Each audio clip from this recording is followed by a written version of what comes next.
সুপ্রিয় দর্শক, স্বাগত জানাচ্ছি আজকের সম্পাদকীয়তে। আমি তাজওয়ার মাহমিদ। জাতীয় ঐক্যমত্য কমিশনের প্রথম সভা অনুষ্ঠিত হলো আজ শনিবার। ২৬টি রাজনৈতিক দল ও জোটের ১০০ জনের বেশি নেতা অংশ নেন এই সভায়। প্রধান উপদেষ্টা বলেছেন, এই সভার মধ্য দিয়ে দ্বিতীয় অধ্যায় শুরু হলো অন্তর্বর্তী সরকারের। এদিকে রাজনৈতিক দলগুলো জানায় তারা সরকারের পাশে আছে, তবে জাতীয় সরকার নির্বাচনের আগে স্থানীয় সরকার নির্বাচন নিয়ে দেখা গেছে রাজনৈতিক ভিন্নমত। এসব নিয়ে আমাদের আজকের সম্পাদকীয় অন্তর্বর্তী সরকারের দ্বিতীয় অধ্যায়।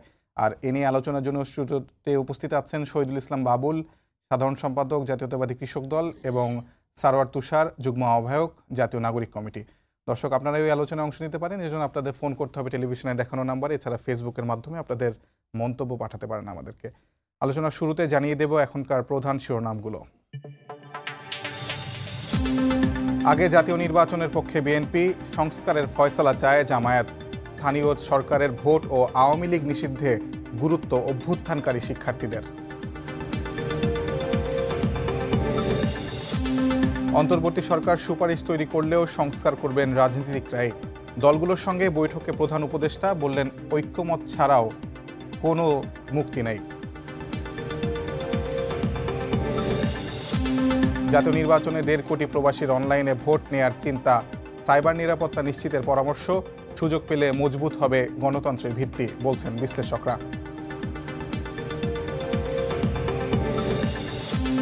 বিডিআর হত্যাকাণ্ড ছিল আওয়ামী লীগকে ক্ষমতায় টিকিয়ে রাখার আন্তর্জাতিক কৌশল, দাবি অ্যাটর্নি জেনারেলের।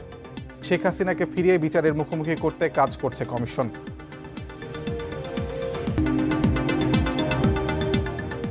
আমরা আলোচনায় আসি। প্রথমেই বাবুল ভাই, আপনাকে দিয়ে একটু শুরু করি। আজকে প্রধান উপদেষ্টা বলেছেন যে প্রথম অধ্যায় শেষ করে আজকে অন্তর্বর্তীকালীন সরকারের দ্বিতীয় অধ্যায় শুরু হলো।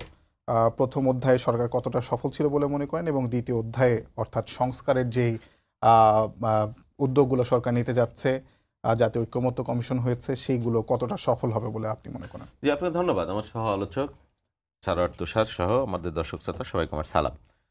হ্যাঁ, প্রথম ৬ মাসের মূল্যায়ন যদি আপনি করেন, হ্যাঁ, সফলতা ব্যর্থতা মিলিয়েই সরকারের অবস্থান বা অর্জন। প্রধান উপদেষ্টা নিজেই বলেছেন তার সরল স্বীকারোক্তি যে যে তিনি আসলে এই কাজের মানুষ না। তিনি ব্যক্তিগতভাবে স্মরণীয় বরণীয় মানুষ জাতীয় আন্তর্জাতিক পরিমণ্ডলে, কিন্তু রাজনীতি রাষ্ট্রাচার এগুলো তো ভিন্ন ব্যাপার। এগুলোর জন্যে শিক্ষা লাগে, অভিজ্ঞতা লাগে, প্র্যাকটিক্যাল ফিল্ডের দীর্ঘদিনের লাগে। তো সেটা ওনার নাই, এটা তো সত্য। উনি নিজেও সেটা বলেছেন, যেই কারণে তারপর একটা বিধ্বস্ত রাজনৈতিক বাস্তবতার মধ্য দিয়ে উনি দায়িত্ব গ্রহণ করেছেন। হ্যাঁ, একটা ফ্যাসিবাদী রিজিম ১৫ বছর দেশকে শাসন করেছে। তার শেকড়, তার অস্তিত্ব পরতে পরতে ছড়ানো ছিল। সেটা পরিষ্কার করে একটা সুন্দর সুষ্ঠু দেশ রাষ্ট্র গঠন করা একটা সহজসাধ্য ব্যাপার না। এটা যেমন সত্য। আর ব্যক্তিগতভাবে ডক্টর ইউনূস একজন তারকাখচিত ব্যক্তিত্ব, তারকা ব্যক্তিত্ব হলেও ওনার ক্যাবিনেটে এমন সব মানুষ আছেন যাদের নিয়ে অনেক বিতর্ক আছে। তাদের কাজের গতি বা তাদের এই অভ্যুত্থানের স্পিরিটের সাথে তাদের অবস্থান যায় কিনা সেরকম প্রশ্নও আছে, বা নানান ধরনের এনজিও ব্যক্তিত্ব বা অঞ্চলপ্রীতি এই ধরনের অভিযোগ আছে। কিন্তু সব মিলিয়ে আমরা যেটা বলছি যে হাসিনা যে পালিয়ে গেল, আমরা ফ্যাসিবাদী রিজিম থেকে আমরা মুক্তি পেলাম, অনেক সমস্যা সমাধান হয়নি, অনেক আকাঙ্ক্ষার ব্যত্যয় আছে। এই ৬ মাস আমরা একেবারেই কম সময় মনে করছি না।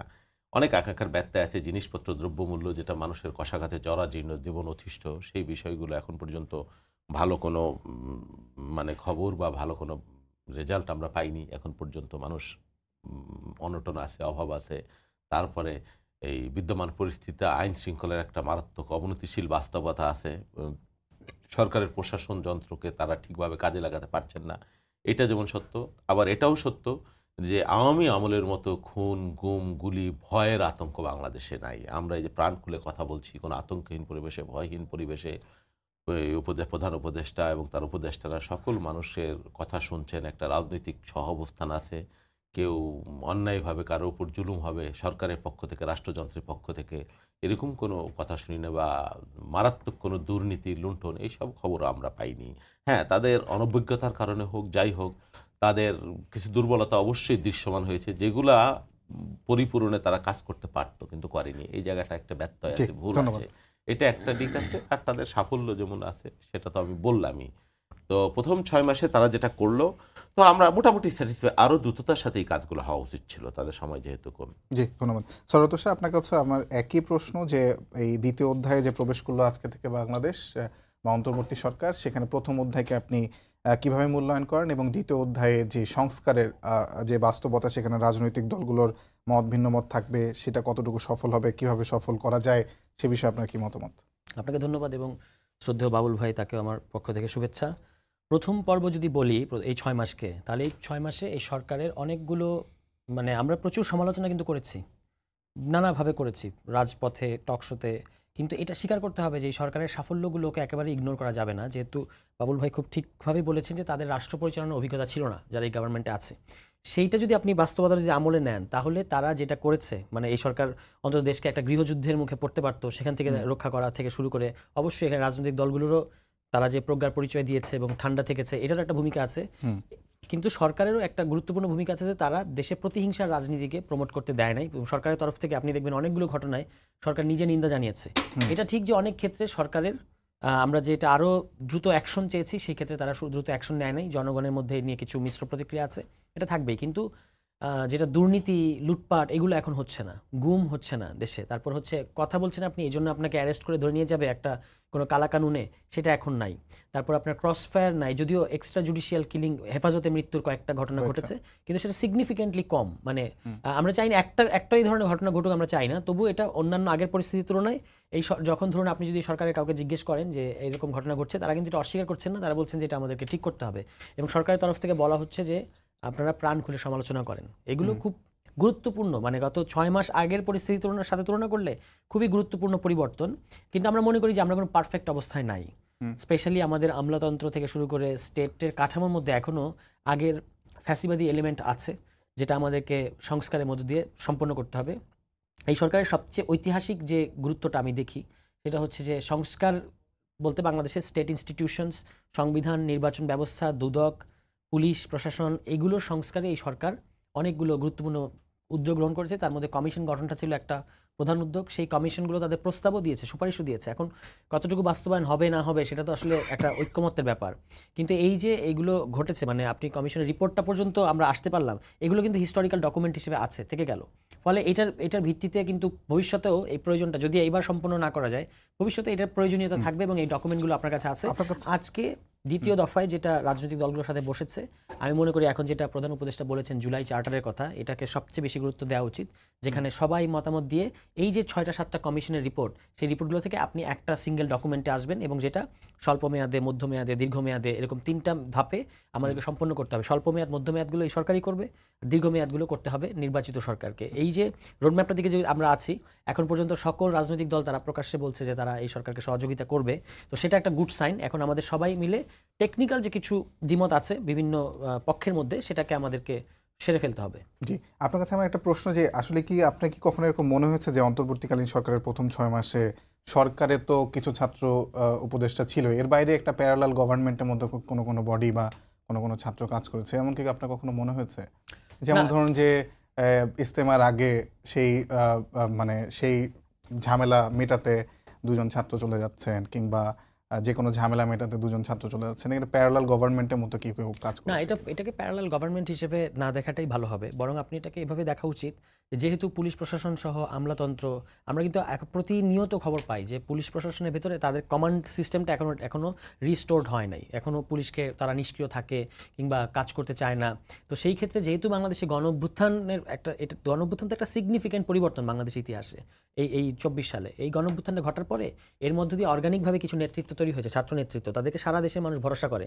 তো যেহেতু পুলিশ প্রশাসন এবং আমলাতন্ত্র এখনও পুরোপুরি অ্যাক্টিভ হয় নাই, সেক্ষেত্রে যদি এরকম উদ্ভূত পরিস্থিতি নিয়ন্ত্রণে বা সকল পক্ষকে বোঝানো, যেহেতু তাদের গ্রহণযোগ্যতা আছে এবং তারা এরকম একটা বড় পরিসরে যেতে পারছে, মানে তারা গেলে পরিস্থিতি ঠান্ডা হচ্ছে, ফলে তাদেরকে এটা পাঠালে এটা খুব বেশি আমি সমস্যার দেখি না। এবং এটা আলাদা করে সরকারের বাইরে সরকার বা সরকারের ভেতরে সরকার এরকমও মনে হয় না। সরকার তার মতো করে করছে, এর বাইরে ছাত্ররা তাদের যে জনগণের প্রতি তাদের যে অঙ্গীকার বা কমিটমেন্ট, সেখান থেকে তারা এই পরিস্থিতিতে কিছু কিছু কাজ করার কথা ভাবছে। সেটা আপনার আমি বলবো যে আপদকালীন, কিন্তু এই পরিস্থিতিটা হয়তো সামনে আপনাকে এরকম করতে হবে না, সরকারই সকল কিছু সামলাতে পারবে। মানে এটা একটা মানে এক্সটার্নাল বডি গভর্নমেন্টের বাইরে সেটা পরিস্থিতিগুলো সামাল দিচ্ছে, এটা কি আসলে খুব বেশি ভালো মানে রাষ্ট্রের একেবারে খারাপও না, এখন পর্যন্ত এটা একেবারে খারাপও না। বাংলাদেশে ধরা যাক এই যে হাসনাত যখন ছাত্রদের দুই গ্রুপের মধ্যে মারামারি লাগলো, এরকম মারামারি ক্ষেত্রে আপনি কখনো দেখেছেন যে ছাত্র নেতা সে দুই গ্রুপের মাঝখানে গিয়ে দাঁড়িয়ে যাচ্ছে? এটা বাংলাদেশের নতুন ঘটনা, সে তো তার জীবনের জন্য একটা ঝুঁকি নিয়েছে। তো এটা আমি বলবো যে ছাত্ররা যে এখনো জনগণের কাছে যাচ্ছে এবং জনগণের সমস্যাগুলো মেটাতে যাচ্ছে, এটা একটা ভালো জিনিস হিসেবে আমাদেরকে এখনও দেখতে হবে। কারণ আমরা সরকারি ছাত্র সংগঠন বা এরকম ছাত্রলীগ যারা পাওয়ারফুল, তাদেরকে আমরা সবসময় দেখেছি জনগণের উপর একটা ক্র্যাকডাউন চালানো ছাড়া তাদের অন্য কিছু করার থাকে না। ছাত্রলীগ যুবলীগ তারা সাধারণত এটাই করে। সেখান থেকে যে বৈষম্যবিরোধী ছাত্র আন্দোলন কিংবা জাতীয় নাগরিক কমিটি যে বিভিন্ন উদ্ভুত পরিস্থিতিতে গিয়ে ভূমিকা রাখছে, এটাকে আমি ইতিবাচক হিসেবেই দেখতে চাইবো। জি, বাবুল ভাই, আপনিও কি এটা কি ইতিবাচক হিসেবে দেখেন কিনা? এই যে একটা মানে এক্সট্রা বডি গিয়ে অনেক ঝামেলা মেটাচ্ছে, এটা একটা প্রশ্ন। একটা প্রশ্ন হচ্ছে যে বিভিন্ন জায়গায় পত্রপত্রিকায় খবর এসেছে যে অনেক চাঁদাবাজের হাত বদল হয়েছে শুধুমাত্র অন্তর্বর্তী সরকারের আমলে, এবং সেখানে যেখানে আওয়ামী লীগ ছিল সেখানে বিএনপি হয়েছে, এরকম নানা খবর আমরা পেয়েছি। কারণ বাজারের সিন্ডিকেটের কথাও খবর এসেছে। এই বিষয়টাতে আপনার কি মতামত? মানে বিএনপি তো একটা বিশাল রাজনৈতিক দল, তাদেরও আসলে অনেক বেশি সাহায্য করার জায়গা ছিল অন্তর্বর্তী সরকারকে। না, হ্যাঁ, আপনি যেটা বলেছেন সব ক্ষেত্রে সেটা ঠিক না। শোনেন, চাঁদাবাজি তো শাশ্বতকাল থেকেই এই ধরনের কালচার আমাদের দেশে আসে, এটা তো অসত্য না। কম আর বেশি সবসময় এটা ছিল। তবে এটা আমাদের থাকুক, এটা আমরা কাম্য। আমাদের একটা ভদ্র সমাজে, গণতান্ত্রিক দেশে এই কালচার বা এই অভিযোগ এটা মানে অনাকাঙ্ক্ষিত। তো আপনি খেয়াল করবেন যে শুধুমাত্র রাজনৈতিক দল, হ্যাঁ, এই অভিযোগ আপনি যেটা বলেছেন শুধু বিএনপির ক্ষেত্রে না, এটা সব রাজনৈতিক দলের ক্ষেত্রেই আছে কম আর বেশি। ইভেন বৈষম্যবিরোধী ছাত্রদের নামেও এই অভিযোগ আছে। আপনি যদি গুগলে এখন সার্চ দেন অসংখ্য নিউজ পাবেন, হ্যাঁ, যে সমন্বয়ক পরিচয় চাঁদাবাজি, বিএনপি পরিচয় চাঁদাবাজি বা জামাত পরিচয় চাঁদাবাজি, থানায় হামলা করে কে আসামি ছিনিয়ে নেওয়া, এই ধরনের ঘটনা হ্যাঁ পাবেন আপনি। তবে এগুলো কোনোটাই কাম্য না, কোনোটাই কাম্য না।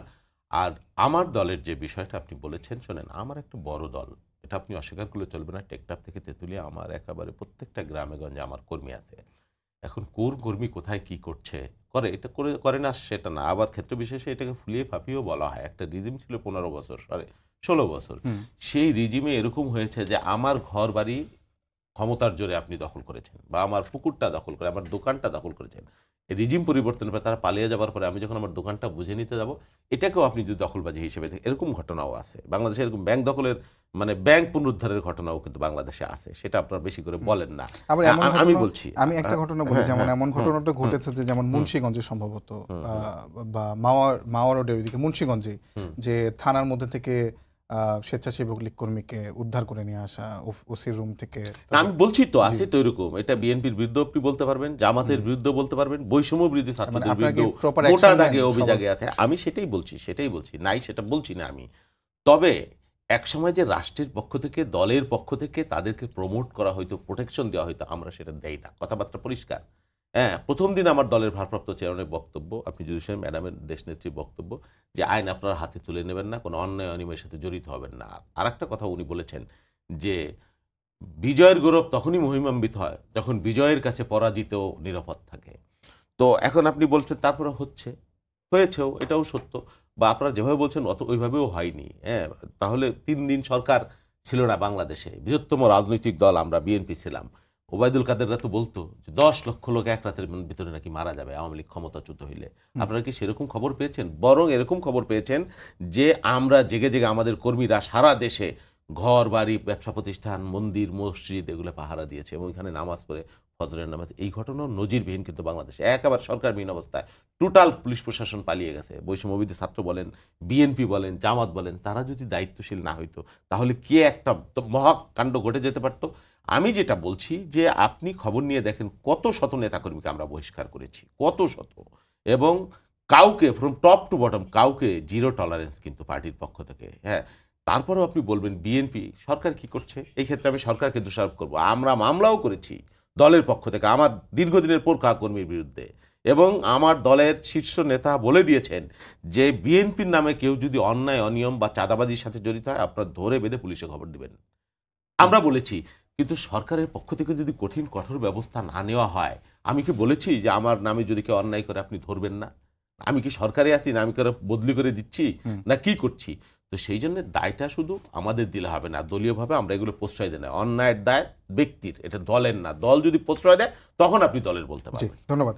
সরোয়ার তুষার, আমি আজকে সারাদিনই ঐকমত্য কমিশনের যে সভা তার বাইরে আসলে কাভার করেছে পুরোটা ঘটনা, এবং দেখেছি যে সেখানে রাজনৈতিক দলগুলোর পক্ষ থেকে একটি বিষয়ে বিশেষ করে অনেক বেশি ভিন্ন মত দেখা যাচ্ছিল। সেটা হচ্ছে যে জাতীয় সরকারের নির্বাচনের আগে স্থানীয় সরকার নির্বাচন হবে কিনা। কেউ কেউ বলছিল যে এটা মানে গৃহযুদ্ধ এনে দিবে স্থানীয় সরকার নির্বাচন, আবার কেউ কেউ বলছে যে এটার প্রয়োজন আছে। যেমন আমি গণ অধিকার পরিষদ আমি শুনেছি যে তারা বলেছে প্রয়োজন আছে। জাতীয় নাগরিক কমিটি স্থানীয় সরকার নির্বাচনের কেন আসলে প্রয়োজন মনে করে জাতীয় নির্বাচনের আগে? আপনি ঠিকই বলেছেন, রাজনৈতিক দলগুলো কিন্তু এই ব্যাপারে যে একটা ঐক্যমত্যের জায়গায় আছে সেরকম না। অনেক রাজনৈতিক দল মনে করছে যে এখনই স্থানীয় সরকার নির্বাচন হওয়া উচিত। আমরা আমাদের জায়গা থেকে বলেছি যে এই যে পুরো প্রশাসন এখন এক জনপ্রতিনিধিহীন, এটা এইভাবে থাকতে পারে না। এবং আসলে এই নির্বাচন কমিশন সহ এই প্রশাসন কতটা নিরপেক্ষ এবং কতটা, কারণ এই প্রশাসন তো আসলে আগের প্রশাসনই, মানে লার্জলি বলতে গেলে আগের প্রশাসনই, তারা কতটুকু নিরপেক্ষ আছে সেইটা যাচাই করার জন্য মানে পরীক্ষামূলকভাবে কয়েকটা জায়গায়, অন্তত পুরো দেশে আমরা একসাথে নির্বাচন দিতে বলি নাই। আমরা বলেছি পরীক্ষামূলকভাবে কিছু জায়গায় নির্বাচন, স্থানীয় সরকার নির্বাচন দিয়ে দেখা যেতে পারে যে জাতীয় সরকার নির্বাচন দেওয়ার মতো পরিস্থিতি এখন আছে কিনা, কারণ আমরা তো একটা জাতীয় নির্বাচন দেওয়ার তো একটা চাপ আছে, সেটা দিতেও হবে। কিন্তু তার আগে স্থানীয় সরকার এখন স্থানীয় সরকার নির্বাচন দিয়ে যাচাই করবে জাতীয় সরকার নির্বাচন দেওয়ার পরিস্থিতি আছে কিনা। না, আপনি অন্তত টের পাবেন যে আপনাকে যে সময় আপনি জাতীয় সরকার নির্বাচন করতে চান সেই সময় করার ক্ষেত্রে আপনার কি কি ঘাটতি আছে এবং কি কি আপনাকে ঠিক করতে হবে, সেটা তো আপনি জানতে পারবেন এই সময়ের মধ্যে যদি স্থানীয় সরকার নির্বাচন দেওয়া হয়। এবং এই স্থানীয় সরকার নির্বাচন দিলে আপনার জনগণেরও একটা, আমি বিভিন্ন জরিপে আমি দেখেছি, যেমন পার্বত্য চট্টগ্রামের 81% জনগণ এখনই চায় যে স্থানীয় সরকার নির্বাচন হোক, অন্যান্য জায়গায় 60% 61% জনগণ বলছে এখনই নির্বাচন হোক। শুধুমাত্র বিশেষত বিএনপির দিক থেকে একটা প্রবল বিরোধিতা আছে, এর বাইরে অন্য মানে বেশিরভাগ মানুষই কিন্তু বা বেশিরভাগ পক্ষই কিন্তু এই মুহূর্তে স্থানীয় সরকার নির্বাচন চাচ্ছে। স্থানীয় সরকার সংস্কার কমিশন বলছে যে এই মুহূর্তে নির্বাচন দেওয়া যেতে পারে, সরকারেরও সেরকম একটা চাওয়া আছে। ফলে আমরা কয়েকটা জায়গায় নির্বাচন দিয়ে চেষ্টা করছি না কেন, করলে অসুবিধা কি? তারপর যদি দেখা যায় যে না এটা এখনো কাজ করছে না, তাহলে হবে না স্থানীয় সরকার নির্বাচন। আজকে আন্দালিব রহমান পার্থ স্থানীয় সরকার নির্বাচনের বিরুদ্ধে জোরালোভাবে বলেছে যে এটা কোনোভাবেই কামনা, 12 দলীয় জোট বলেছে যে গৃহযুদ্ধ হয়ে যেতে পারে। গৃহযুদ্ধের কথা বলা হচ্ছে এবং মানে সকল কথাকে আমরা দায়িত্বশীল কথা হিসেবে নেব না। এই যে গৃহযুদ্ধের কথাটা, এটা খুব দায়িত্বশীল কথা না। তারপর হচ্ছে আরেকজন, আমি এই মুহূর্তে নাম মনে নেই, বিএনপির নেতা, তিনি বলেছেন যে যারা এই মুহূর্তে স্থানীয় সরকার নির্বাচন চায় তারা হচ্ছে স্বাধীনতা বিরোধী। এটা তো সেই আওয়ামী লীগের রাজনীতি করলেন আপনি, মানে একটা দাবি, সেটার পক্ষ বিপক্ষ থাকতে পারে, কিন্তু আমি অমুক জিনিসটা চাইছি বলে আমি কি স্বাধীনতা বিরোধী? আমি তো মনে করি যে এখন স্থানীয় সরকার নির্বাচন হওয়া উচিত। ফলে এই জিনিসগুলো আসলে ভুল বোঝাবুঝি আরো বাড়ায়। কেন আমরা স্থানীয় সরকার নির্বাচন চাই সেটা আমরা আমাদের জায়গা থেকে ক্লিয়ার করি। গতকাল সম্ভবত বিএনপি যুগ্ম মহাসচিব রিজভী বলেছেন যে এটা আসলে জাতীয় নির্বাচনকে পেছায় দেওয়ার একটা পায়তারা। না, এটা বিএনপি তো যে কোনো কিছুকে এভাবে দেখছে, কারণ তারা যেহেতু জাতীয় সরকার নির্বাচনটাকে এখন প্রধান করে দেখে। অন্য আমরা ইভেন সংস্কার ক্ষেত্রেও তারা এটা বলেছে, রাজনৈতিক দল হতে চাচ্ছে সেটার ক্ষেত্রেও তাদের অনেক সন্দেহ আছে। তো এরকম সকল, আমরা তো পুরো জিনিসটাকে বিএনপিকে কেন্দ্রে রেখে এই পুরো বাংলাদেশের পরিস্থিতিটাকে বুঝতে চাইবো না যে বিএনপির যেটা দাবি, দলীয় দাবি, এটা ঠিক দাবি, বাকি যে যা চাইবে সেটাই হচ্ছে কোনো না কোনো মাত্রা ষড়যন্ত্র, কোনো না কোনো মাত্রা গৃহযুদ্ধ বাঁধানোর চেষ্টা। এইভাবে তো আমাদের দেখা উচিত হবে না। এই পুরো পরিস্থিতির মধ্যে বিএনপি একটা পার্ট, তাদের কিছু দলীয় দাবি আছে, এর বাইরেও জাতীয় স্বার্থে আরও অনেকে অনেক দাবি করছে, সেগুলো যাচাই বাছাই হওয়া দরকার। এবং বিএনপিকেও কোনো কোনো ক্ষেত্রে, যেমন বিএনপি যা যা বলেছে এই লাস্ট 2-3 মাসে, সরকার কিন্তু সবগুলোই মেনেছে বা মানতে বাধ্য হয়েছে। তো একটা দল একটা জিনিস চাচ্ছে বলে এবং সেটাই হবে এবং সেটাই হচ্ছে রাইট ট্র্যাক, বাকি যারা যা বলছে সবই হলো রং ট্র্যাক, এটা তো ঠিক না। মানে বাকি সবারও পজিশন আছে, অবস্থান আছে, তারা কেন বলছে সেটার পেছনে যুক্তি আছে, সেগুলো শোনা উচিত। জি, আর আরেকটা বিষয় হচ্ছে আপনারা আসলে স্থানীয় সরকার নির্বাচনকে এই কারণেই চান যাতে আপনাদের নতুন দল, একটি উঠতি দল, সেটা গোছাতে সহযোগিতা হবে। আমাদের কি এখন প্রার্থী আছে দেওয়ার মতো যে আমাদের এতে সুবিধা হবে? আপনার প্রার্থী দেবেন না? আমরা প্রার্থী দেবো। আমরা কি বিএনপির কি স্থানীয়, মানে ধরুন এই মুহূর্তে স্থানীয় সরকার হচ্ছে, তো বিএনপির কি প্রার্থীরা প্রস্তুত নাই? বিএনপির প্রার্থীরা আরো বেশি প্রস্তুত, যারা স্থানীয় সরকার নির্বাচন করতে চায়, মানে তাদের যারা স্থানীয় নেতা, তারা আরো বেশি প্রস্তুত আমাদের তুলনায়। আমরা একটা নতুন দল, স্থানীয় সরকার আপনি দেবেন, আমরা প্রার্থী খুঁজবো, আমাদের তো রেডিমেড প্রার্থী নাই, প্রার্থী খুঁজবো, তারপর তাকে পারলে দেবো, কিংবা কোথাও আমরা দিতে পারবো না, আমাদের তো এইটা ঘটবে। বিএনপির তো সর্বত্র তাদের প্রার্থীরা প্রস্তুত আছে। আপনি যদি 1 মাসের মধ্যে ইলেকশন দেন, তারা 1 মাসের মধ্যে ইলেকশন কমপ্লিট, 20 দিনের মধ্যে ইলেকশন দিলে 20 দিনের মধ্যে মানে একটা নিজের পক্ষে পরিস্থিতি নিয়ে আসার মতো সক্ষমতা তাদের আছে।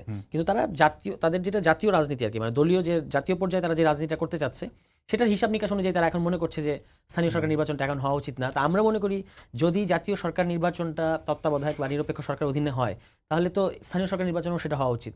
আপনি দলীয় সরকারের অধীনে স্থানীয় সরকার নির্বাচন করলে কি হলো? তুষারের কথা শুনে তো বেশ ভালোই মনে হচ্ছে যে বিএনপির তো খুব মানে সক্ষমতা আছে স্থানীয় পর্যায়ে, তো আপনারা তো খুব দ্রুতই আসলে স্থানীয় সরকার নির্বাচনের জন্য প্রস্তুত হতে পারবেন, তাহলে আপনারা কেন আসলে জাতীয় নির্বাচন? আচ্ছা, আপনি কি কারণে স্থানীয় সরকার নির্বাচন আগে করবেন? আপনি বলতেছেন আপনার সংস্কার হয় নাই, আপনি বলতেছেন আপনি প্রস্তুত হইতে পারেন নাই, আপনি বলতেছেন law and order situation, police active হয় নাই। একটা স্থানীয় নির্বাচন আপনি কত বড় দক্ষযজ্ঞ কাণ্ড, do you know about it? জাতীয় নির্বাচনের চাইতে কত বড় এনগেজমেন্ট আপনি জানেন? তাহলে আপনি সেইটা করতে পারবেন না, আপনি জাতীয় নির্বাচন কেন করতে পারবেন না? বলা হচ্ছে যে জাতীয় নির্বাচন করলে সরকারি প্রভাব থাকবে। আচ্ছা, সরকারি প্রভাব একবার আপনি নাই মুক্ত যদি করেন, আপনার কথা ধরে নিলাম, তাহলে প্রত্যেকবার যখন স্থানীয় সরকার নির্বাচন হবে, প্রত্যেকবারই কি আপনি এরকম একটা অন্তর্বর্তী সরকার খারাপ করে তারপরে কি আমরা স্থানীয় সরকার নির্বাচন করবো? এটা কোনো সলিউশনের কথা হইতে পারে? বরং মানুষ যদি এটা মনে করে যে স্থানীয় সরকার নির্বাচন করে ওই যে রাজনৈতিক দল করা হচ্ছে না, সেই রাজনৈতিক দলের একটা বলয় তৈরি করবার জন্য ওই যে প্রার্থী নাই, সরোয়ার তুষার যেটা বললো, বিএনপিকে ব্লেম করলো, বিএনপি সব কথা নিয়ে গেছে। বিএনপি তো বলছে 5ই আগস্ট 1 বছর হবে, তার মধ্যে নির্বাচন দেন, দিয়েছেন আপনারা? দেননি তো। সব কথা অধিকাংশ কথা মেনে নিয়েছে। রাষ্ট্রপতি অপসারণ, জুলাই প্রক্লেমেশন। না, রাষ্ট্রপতি অপসারণ আমরা বিরোধিতা করিনি, আমরা বলছি এটা অসাংবিধানিক প্রক্রিয়া। সংবিধান সংস্কার বা সংবিধান, হ্যাঁ, সব ঠিক আছে। কি আপনি যদি জাতির জন্য আমাকে কনভিন্স করেন, সেটা আমার কথা একা হবে, কারণ অনেক রাজনৈতিক দল সেটা বলেছে, আমি সেটা বলছি না। আপনি যেটা বলছেন যে স্থানীয় সরকার নির্বাচন আপনি করতে চান আগে, তো আপনার জাতীয় নির্বাচন করতে আপনার কি অসুবিধাটা কি? এখন মানুষ যদি মনে করে যে এই যে কয়েকদিন আগে কমিশনার, কিছুদিন আগে, মাস দুয়েক আগে কমিশনারদের ডাকা হলো না ফ্যাসিস্ট শক্তির, যে আপনারা আমাদের শক্তি দিবেন, সাহস দিবেন, এই যে যারা পতিত কমিশনার, যাদেরকে ভেঙে দেওয়া হয়েছে পৌরসভা, সেই সব কমিশনার, এটার মধ্যেও তো মানুষ অসৎ উদ্দেশ্য খুঁজতে পারে, বা মানুষ, এটাও তো বাস্তবতা। আপনারা ফ্যাসিস্টদের বিচার করবেন, ফ্যাসিস্টদের বিচার করবেন না, আমি শেষ করি কথাটা। আপনারা ফ্যাসিস্টদের বিচার করবেন, স্থানীয় সরকার নির্বাচনে কি হয় আপনি জানেন? কে আওয়ামী লীগ, কে বিএনপি, এই যে পতিত শক্তি, ফ্যাসিস্ট শক্তি, নির্বাচনের সময় সমস্ত আওয়ামী লীগের লোকের যারা আছে, চিহ্নিত আওয়ামী লীগের, এদেরকে আপনি ডেকে ডেকে এনে ভোটের জন্য আপনি ভোটের বাস্তবতা হালাল করে দিবেন। এই পরিবেশ হবে বাংলাদেশে, হয়েছে তো। হ্যাঁ, আপনি যে বিচারের কথা বললেন আওয়ামী লীগের অন্যায়, আওয়ামী লীগকে স্থানীয় সরকার নির্বাচন মানে ফ্যাসিস্ট শক্তিকে দ্রুততম সময়ে প্রতিষ্ঠা করা, এটাই আমরা মনে করছি।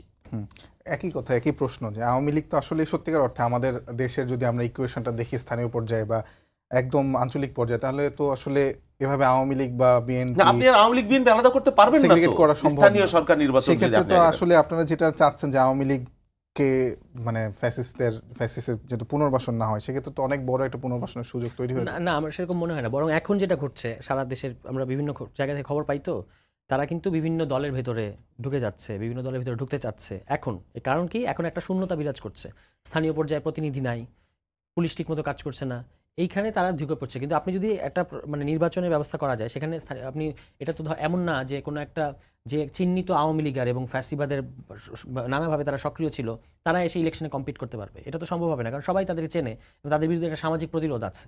সুতরাং ইলেকশনটা হলে আপনার স্থানীয় পর্যায়ে যে এখন যে একটা শূন্যতা আছে এবং নানা ধরনের অরাজকতা ঘটছে, সেটা অন্তত জনপ্রতিনিধিরা ফিল্ডে থাকলে কিছু পরিমাণ এটা মানে ঠিক করা যাবে বলে আমরা মনে করছি। এবং তখন আপনি যারা আওয়ামী লীগের যারা পুনর্বাসিত হতে চাচ্ছে, তাদের বিরুদ্ধে এই স্থানীয় জনপ্রতিনিধি মানে কিন্তু তিনি একটা লিগ্যাল একজন ব্যক্তি, মানে তার একটা লিগ্যাল অথরিটি আছে, তিনি তখন অনেক ধরনের ব্যবস্থা নেওয়ার ক্ষেত্রে জনগণের পাশে থাকতে পারবেন। গাজীপুরে এই ঘটনার ক্ষেত্রে আমরা দেখলাম যে আসলে এই যে ছাত্ররা রাতের বেলা তাদের উপর হামলা হলো এবং একটা ছাত্র শহীদ হলো, এই একটা কাশেম নামে একজন লোক, তো তাদের কিন্তু হঠাৎ করে রাতে তাদের পাশে দাঁড়ানোর মতো কোনো লোক ছিল না, পুলিশকে তারা ডেকে পায় নাই।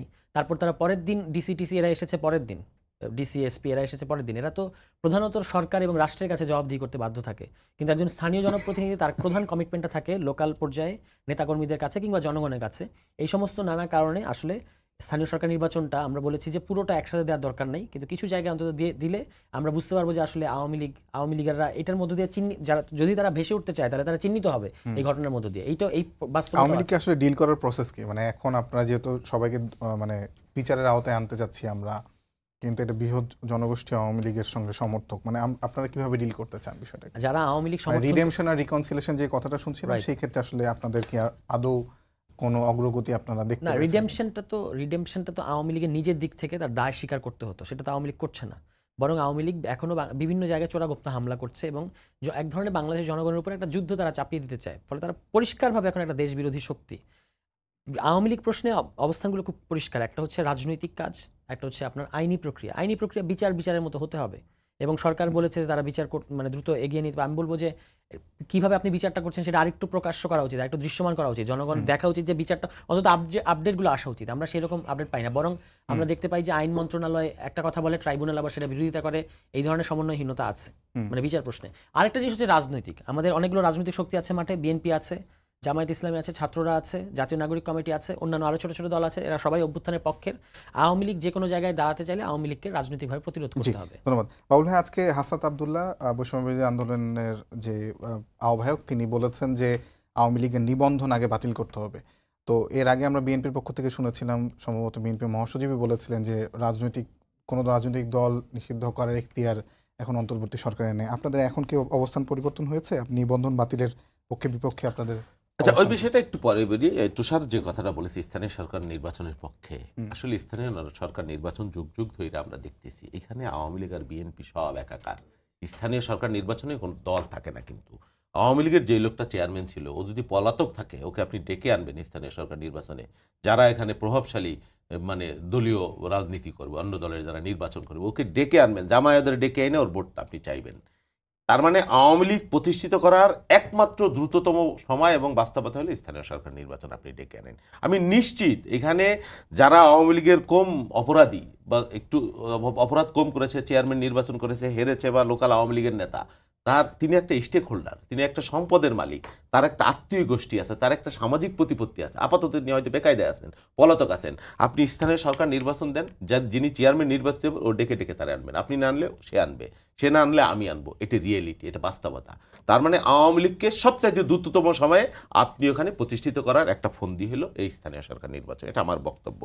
আর দ্বিতীয় কথা আপনি যেটা বললেন যে কি আওয়ামী লীগের নিবন্ধন দিবেন, সেটা আওয়ামী লীগের বিরুদ্ধে আমাদের বক্তব্য স্পষ্ট যে আওয়ামী লীগ রাজনীতি করবার কোনো নৈতিক অধিকার হারিয়েছে। এটা সত্য, বাংলাদেশে আওয়ামী লীগের রাজনীতি করবার কোনো নৈতিক অধিকার নাই এবং অধিকার আওয়ামী লীগ হারিয়েছে। আমরা সেটা চেয়েছি যেটা একটা লিগ্যাল জুডিশিয়ারিং প্রসেসের মধ্য দিয়ে হলে সেটা মানুষের জন্য ভালো হবে এবং সেটা গ্রহণযোগ্য হবে এবং সেটা দেখতেও সুন্দর লাগবে। কারণ আমাদের বিগত দিনের অনেক তিক্ত অভিজ্ঞতা আছে। বাট আওয়ামী লীগের রাজনীতি করতে পারবে না এই বিষয়ে আমরা অকমত। এখন আওয়ামী লীগ রাজনীতি করবে না, এটাকে আমি লাঠি নিয়ে দাঁড়াই থাকবো?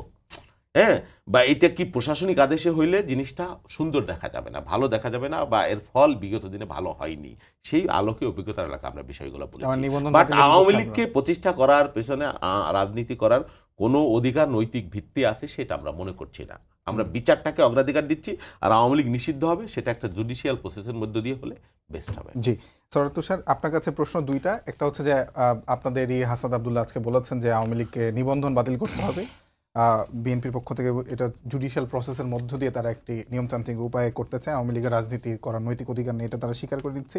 এটা একটা প্রশ্ন, আপনাদের কেন মনে হয় যে নিবন্ধন বাতিল করার প্রয়োজন, এবং বিএনপির সঙ্গে আপনার দ্বিমত কি কি বিষয় এটা বলেন। আওয়ামী লীগের নিবন্ধন বাতিল করা উচিত, কারণ আওয়ামী লীগকে একটা যেন তেন বিরোধী দল না, যারা একটা ধরা যাক দুর্নীতি করেছে, কিছু মাত্রায় স্বৈরাচারী আচরণ করেছে এবং তারা এখন বিরোধী দল আছে, সেইটার ক্ষেত্রে যে ধরনের অবস্থান, আর এই আওয়ামী লীগ যারা একটা গণহত্যা করেছে এবং গণহত্যা শুধু করে থেমে থাকে নাই, এখনও তারা টার্গেটেড কিলিং করার চেষ্টা করছে এবং এখনও তারা দেশের বিরুদ্ধে একটা গৃহযুদ্ধ চাপিয়ে দিচ্ছে, এরকম একটা দল।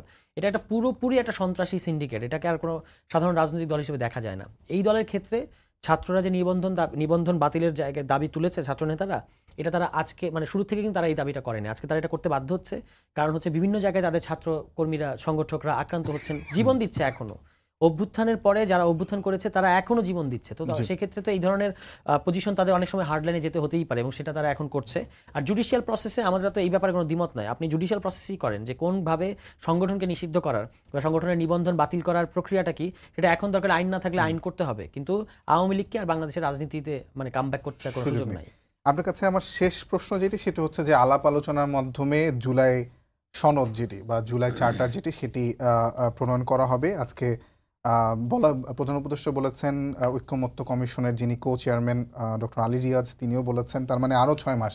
আপনারা একটা সময় বেঁধে দিয়েছিলেন যে 15 জানুয়ারির মধ্যে জুলাই প্রোক্লেমেশন মানে ঘোষণা করতে হবে। সেই ক্ষেত্রে আপনাদের দাবিটা কি আসলে খুব বেশি হঠকারী ছিল কিনা সে সময়, আপনি কি মনে করেন? কারণ রাজনৈতিক দলগুলোর সঙ্গে ঐক্যমতের ভিত্তিতে ছাড়া তো এটা করা সম্ভব না। আচ্ছা, এটা মোটেও হঠকারী ছিল না।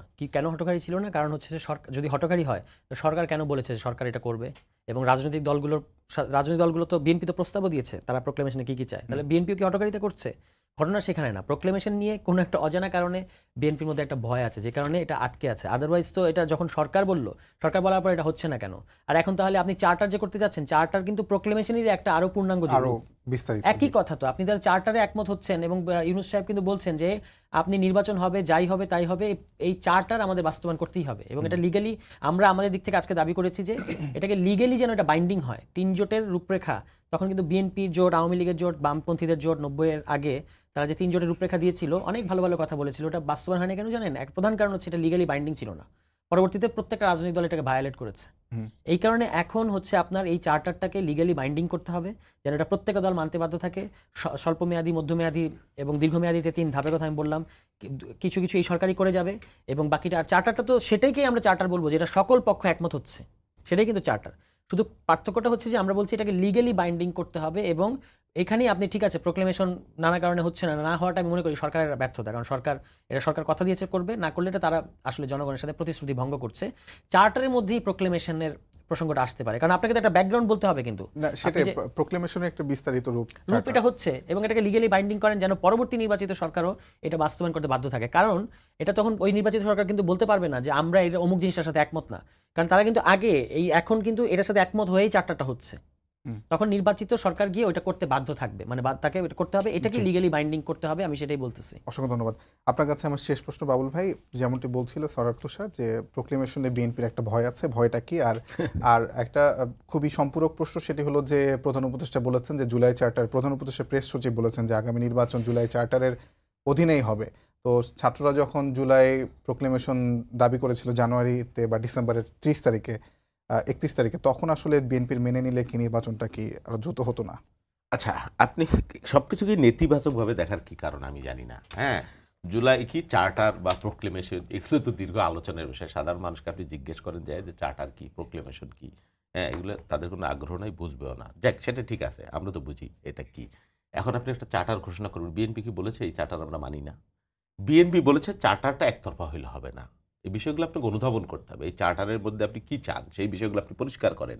আমরা বলছি এই চার্টারের মধ্যে আমাদের বিগত দিনের 16 বছরের লড়াই সংগ্রামের একটা অংশ থাকতে হবে, ইতিহাসটা থাকতে হবে। আমরা বলছি এই চার্টার মুক্তিযুদ্ধকে ওন করে করতে হবে, এই চার্টার বিগত সমস্ত আন্দোলনকে ওন করে করতে হবে, বা প্রোক্লেমেশন আপনি যাই বলেন।